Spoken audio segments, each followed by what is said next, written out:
अस्सलामुअलैकुम, नमस्ते, सत श्री अकाल। कैसे हैं आप लोग? उम्मीद करती हूँ ठीक होंगे, खुश होंगे। मैं हूँ हज़ीका अली और मेरे साथ हैं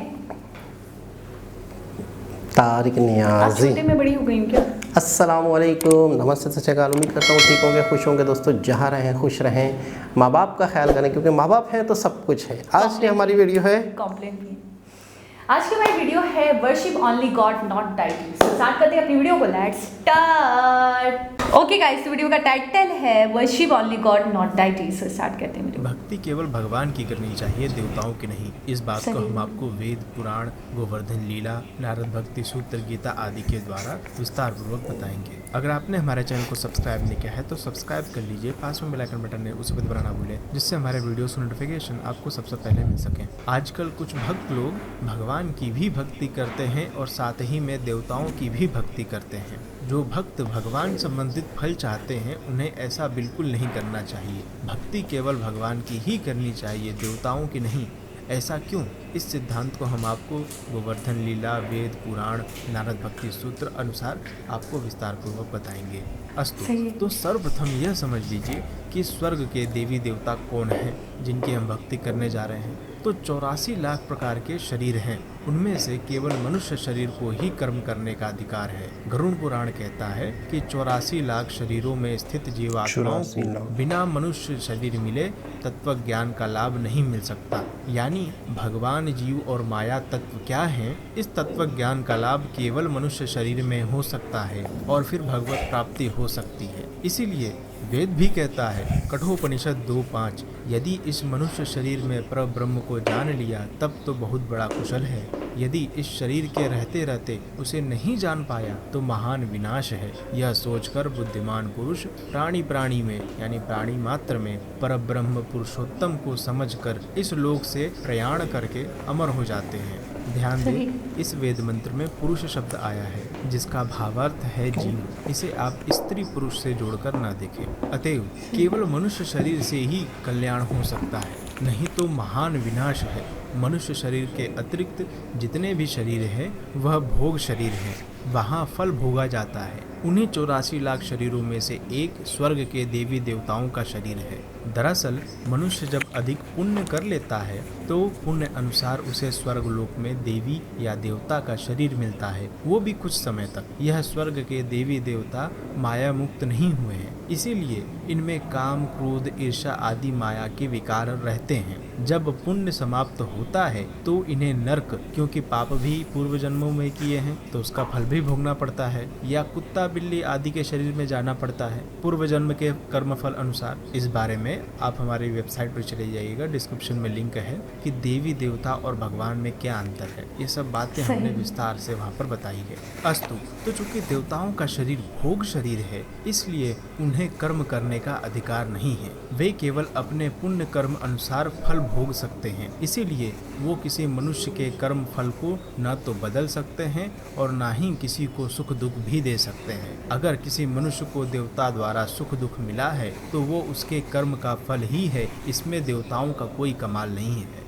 क्योंकि वेद कहता है, जिसका जैसा कर्म होता है और शास्त्र के श्रवण द्वारा जिसको जैसा भाव प्राप्त होता है उन्हीं के अनुसार शरीर धारण करने के लिए कितने ही जीवात्मा तो नाना प्रकार के जंगम शरीरों को प्राप्त हो जाते हैं और दूसरे कितने ही स्थावर भाव का अनुसरण करते हैं, अर्थात अपने अपने शुभ अशुभ कर्मों के अनुसार और शास्त्र शिक्षा आदि के द्वारा देखे सुने हुए भाव से निर्मित अंतःकालीन वासना के अनुसार। मरने के पश्चात कितने ही जीवात्मा दूसरे शरीर धारण करते हैं। जिनके पाप पुण्य समान होते हैं उसे मनुष्य का शरीर मिलता है, जिनके पुण्य कम और पाप अधिक उसे पशु पक्षी का शरीर मिलता है, जिनके पाप अधिक होते हैं वो स्थावर यानी जड़ शरीर जैसे वृक्ष आदि का शरीर प्राप्त होता है। कर्म फल कौन देता है, इस संबंध में वेद कहता है, श्वेताक्षर उपनिषद 6:13 और कठोपनिषद 2:13 में भी यह मंत्र आया है। यह वेद मंत्र कहता है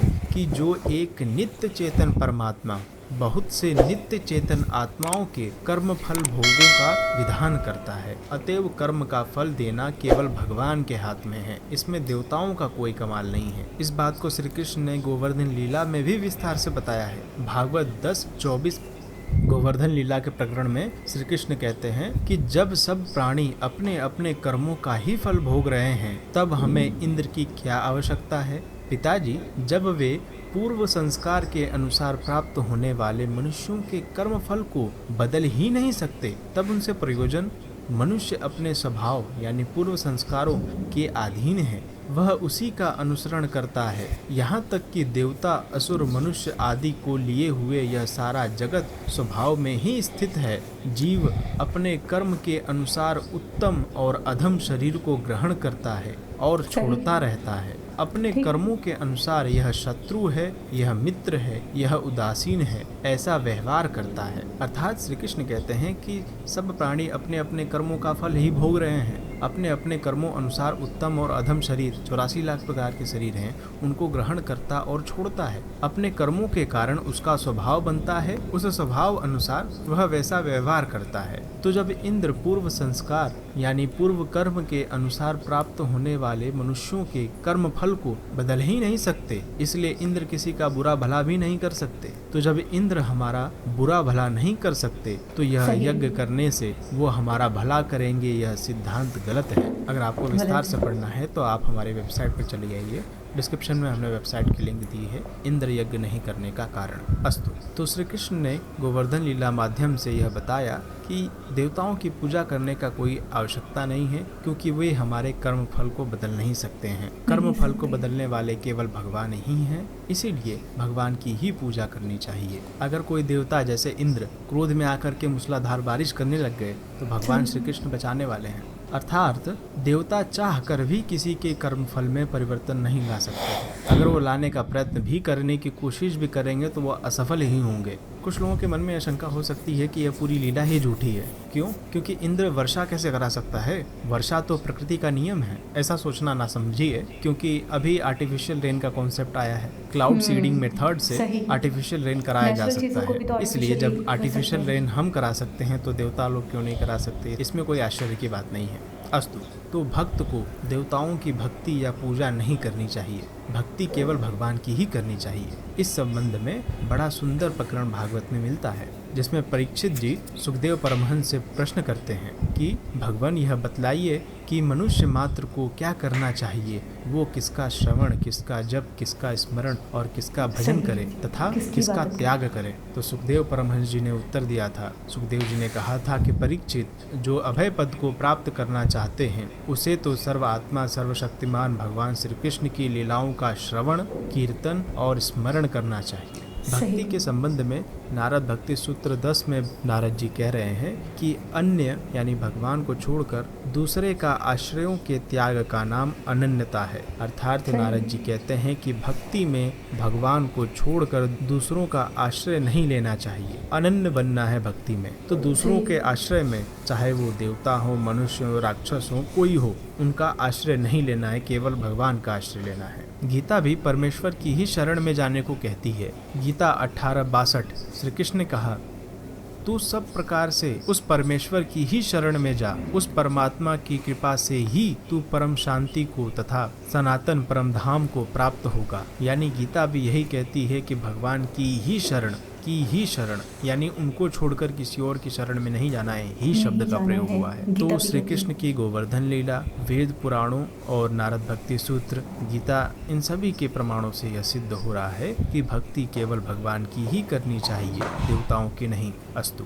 अगर आपको ये वीडियो पसंद आया हो तो लाइक कीजिए, शेयर कीजिए, कोई प्रश्न रह गया हो तो कमेंट कीजिए, और अगर आपने हमारे चैनल को सब्सक्राइब नहीं किया है तो सब्सक्राइब कर लीजिए। पास में बेल आइकन बटन है, उसे भी दबाना भूलें। ओके जी जनाब। अच्छा, ये वाली बात कुछ नहीं लगी आपको? नहीं ना? हम तो इस बारे में पहले भी जानते थे कि देवी जो देवता होते हैं या जो देवियाँ होती हैं तो उनकी तो भक्ति नहीं करनी चाहिए, भक्ति सिर्फ और सिर्फ भगवान की करनी चाहिए। अच्छा, ये हमने कई जगहों पे, कई वीडियोस में भी देखा है, कई जगहों पे सुना भी है। मैं आपको बताता हूँ हमने कहाँ सुना है। अब आप उसको रिलेट करेंगे। हमने इस तरह सुना है कि जो मज़ार होती हैं, लोग उन पे जाके सजदा करते हैं, लोग उनसे मांगते हैं। अच्छा, मज़ार पे जो बुज़ुर्ग होते हैं, आपको ऐसा, मैं उस बात पे आता हूँ कि आपको ऐसा क्यों लग रहा है कि हमने ये सुनी है बात? वो इसलिए लग रहा है कि हमारे यहाँ पे ये कॉन्सेप्ट है कि इबादत एक ईश्वर की है, एक अल्लाह की है, एक भगवान की, एक आपका जो पूरी इस यूनिवर्स को बनाने वाला है, तख्लीक करने वाला, ठीक है, खालिक को मालिक, उसकी इबादत है। सही। अच्छा, उसके बाद जो ज़मीन पे लोग होते हैं, ठीक है, नेक बंदे, जो वो इतने अच्छे काम करते हैं, इतने अच्छे काम करते हैं कि वो बहुत आगे जा चुके होते हैं, सही, मतलब अपने अपने कंट्रोल कर चुके होते हैं, अपनी ख्वाहिशों को, अपने नफ्स को, अपने मार चुके होते हैं, ठीक है ना। तो फिर लोग क्या करते हैं, लोग ये करते हैं कि उनके मज़ार बना लेते हैं, जिसे हम यूँ समझ लें कि जैसे देवी और देवता बन जाते हैं।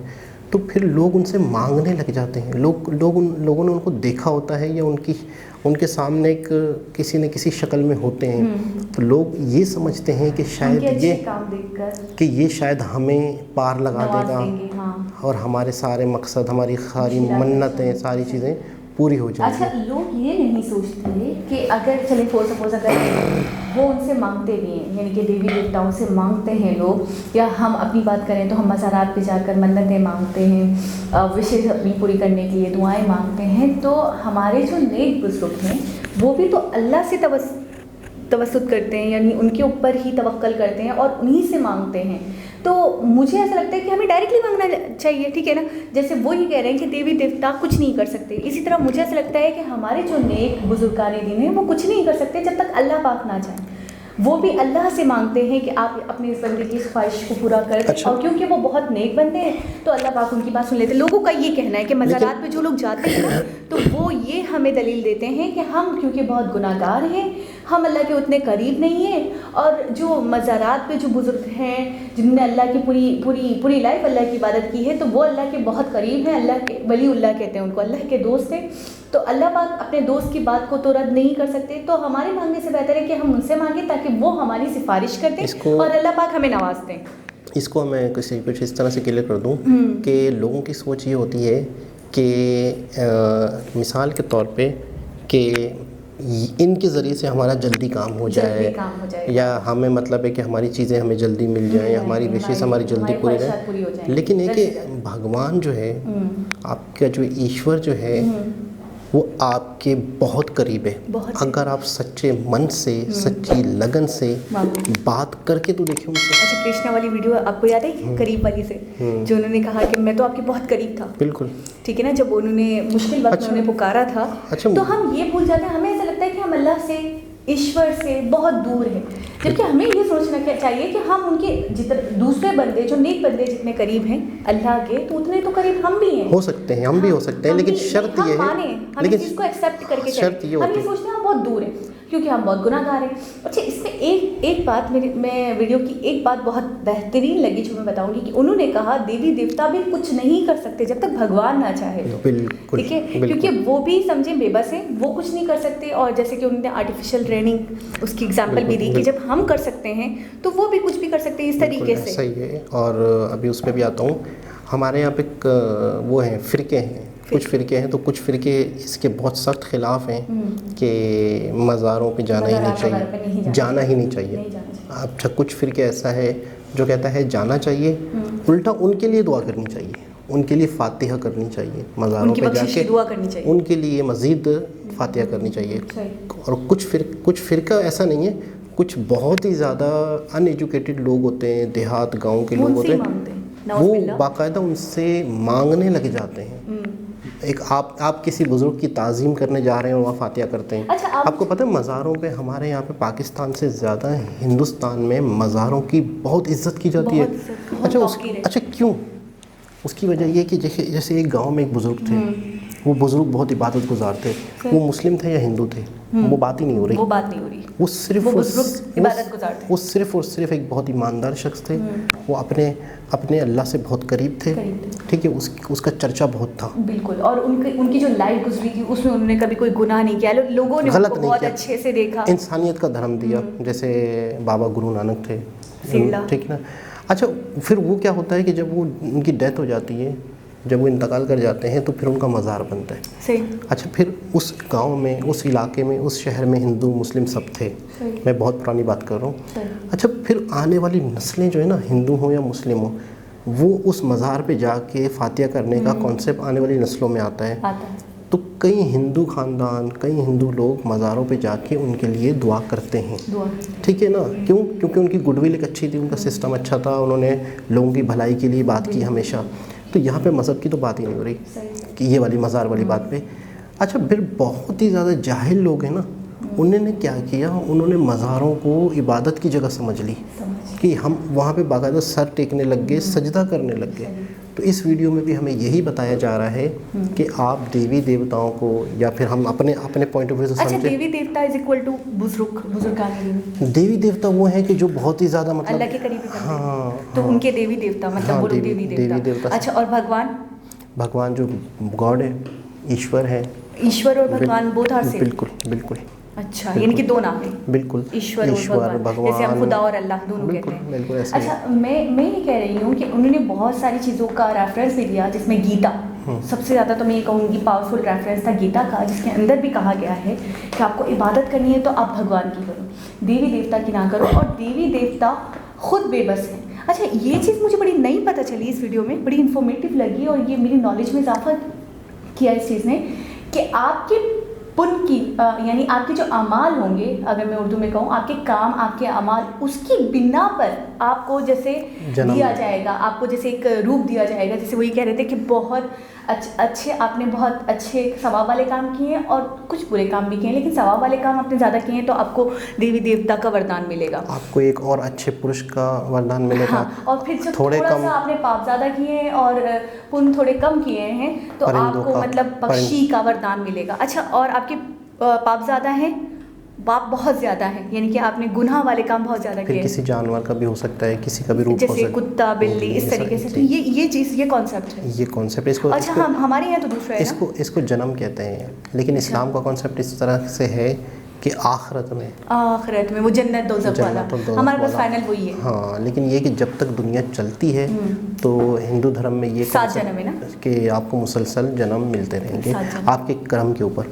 अच्छा, बहुत सारी चीज़ें कभी कभार हमें सिमिलर लगती हैं, बहुत सारी चीज़ें, लेकिन एक चीज़ तो मैं कहता हूँ 100% बहुत अच्छी, बहुत सिमिलर है कि कहीं पर भी किसी भी बुराई का जिक्र नहीं है, कहीं पर भी किसी को नुकसान पहुंचाने का जिक्र नहीं, इंसानियत को तबाह करने का जिक्र नहीं है, कहीं पर भी ऐसा नहीं है। अच्छा, एक खुदा की इबादत है, एक खुदा की बात है। आज मैंने देखा, और दूसरी बात मुझे बड़ा सेम लगा कि उन्होंने कहा कि देवी देवता के अंदर ये सलाहियत नहीं है कि वह आपको बुराई के रास्ते से उठाकर भलाई के रास्ते पे डाल दें, या आप चाहो तो आपकी विशेष को पूरा कर दें। ये सलाहियत सिर्फ और सिर्फ भगवान में है कि वो आपका मन बदलते। और जैसे कि हम अपना देखें तो हम ये कहते हैं कि अल्लाह पाक हमें राह रास्त पर ला सकते हैं, ठीक है ना, और किसी की मजाल नहीं या जुर्रत नहीं कि वो चाहे तो हम आ जाएं, बिल्कुल हमारा दिल बदल सकते हैं तो सिर्फ अल्लाह। ऐसा ही है। और हमने भी आने वाले वक्त में सुना है कि दज्जाल जब आएगा तो वो इसी तरीके से बहुत सारी चीज़ें करके दिखाएगा, जिसे हम समझेंगे कि शायद ये गॉड है, शायद ये खुदा है, लेकिन ये वही होगा जो आर्टिफिशियल तरीक़ों से चीज़ों को करेगा, बारिश भी बरसाएगा और आग भी जलाएगा, जो कि लेज़र्स होंगी, कुछ भी हो सकता है। तो जब हम आज के दौर में भी लेज़र से आग बना सकते हैं, लेज़र से हम लोग कुछ भी बिल्डिंग खड़ी कर सकते हैं फेक, तो आने वाले वक्त में भी ये चीज़ें आसान हो जाएंगी। लेकिन इसका ये मतलब नहीं है कि अगर आपको कोई चीज़ें करके दिखाए तो वो भगवान है, वो ईश्वर है, ऐसा नहीं। तो एक बहुत ही ज़बरदस्त इन्फॉर्मेटिव वीडियो थी और हमें इसमें कोई भी फ़र्क महसूस नहीं हुआ, सिर्फ और सिर्फ नाम चेंज थे, लेकिन वही कॉन्सेप्ट था। दोबारा किसी और वीडियो के साथ आपसे मुलाकात होगी, जब तक के लिए अल्लाह हाफ़िज़।